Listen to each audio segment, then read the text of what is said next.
त्याच्या संदर्भामध्ये आता कारवाई सगळी सुरू झालेली आहे आणि मला वाटतं पहिला गुन्हा तर शिर्डीमध्येच दाखल झाला होता आणि दाखल झाल्यानंतर मग त्याची मला पूर्वकल्पना होतीच आहे. कारवाई विभागाने मला कल्पना दिली होती आम्ही अशी करतोय. परंतु अशा प्रकारच्या समाजामध्ये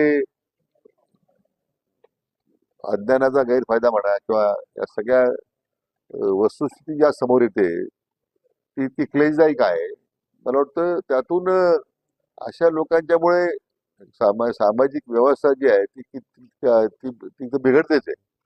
परंतु धर्माचा आधार घेऊन जे शोषण समाजात होतं ते मात्र निश्चितपणे अतिशय क्लेशदायक आहे.